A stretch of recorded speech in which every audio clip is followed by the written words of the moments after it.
சசிகலா அவர்களுக்கு பொதுச் செயலாளர் பதவியின் மீது ஆசை இல்லையா? ஆசை இல்லைன்னு நான் சொல்ல மாட்டேன். ஆசை இருக்கு. இல்ல ஆசை இல்லைன்னு சொல்ல மாட்டேன். இருக்குங்கிறது நமக்கு தெரியாது. சரி. எல்லோரும் இணைந்து அண்ணா திராவிட முன்னேற்ற கழகத்தின் பொதுச் செயலாளராக சின்னம்மாவை தவிர வேற யாரும் வர முடியாதுன்னு ஒரு தீர்மானம் போட்டாங்க.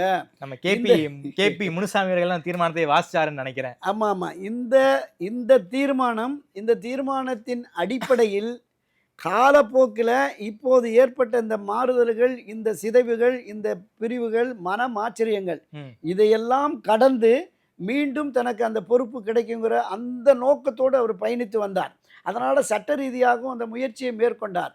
காலப்போக்கில் இன்னைக்கு இருக்கிற நிலை என்பது நான் குறிப்பிட்டது மாதிரி பெரிய அளவில் பொறுப்புகளுக்கு வந்து இந்த கட்சியை பிரச்சனைகளை உருவாக்க வேண்டாம். இப்போதைக்கு 2026 தேர்தலில் நாம் வெற்றி பெற வேண்டும் என்றால் ஒருங்கிணைந்த ஒன்றுபட்ட அதிமுக வேண்டும். அந்த நிலைப்பாட்டில் தான் அவங்க இருக்கிறாங்க. சரி. இப்போ அந்த நிலைப்பாட்டை அவர்கள் எடுத்ததனுடைய விளைவு தான் இப்போ நம்ம பார்த்துருக்கோம். ஆமா ஆமா. திரு ஓபிஎஸ் அவர்களும் என்ன சொல்றாங்கன்னா, இதுதான் என்னை சேர்த்துக்கன்னெல்லாம் சொல்லலை. என்னை சேர்த்துக்குங்க. சில பேர் பேசுகிறான் ஓபிஎஸ்ஸை மட்டும் சேர்த்துட்டு மற்றவங்களை விட்டுருவாங்கன்னு. சேர்த்துக்கன்னே சொல்லலை. இந்த பிரிந்து கிடக்கிற சக்திகளை ஒருங்கிணைக்க வேண்டும்ங்கிறது தான். இன்னைக்கு மாநில அளவில், மாவட்ட, நகர, ஒன்றிய அளவில் அவருமே ஆயிரக்கணக்கான நிர்வாகிகளை போட்டிருக்காரு.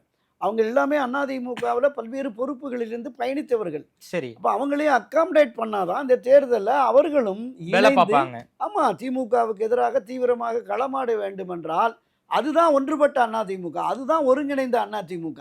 அந்த அதிமுகவை உருவாக்குவதற்கு திரு எடப்பாடி பழனிசாமி முயற்சி மேற்கொள்ள வேண்டும் என்கிறது தான் இந்த கோரிக்கை, இந்த நிபந்தனை.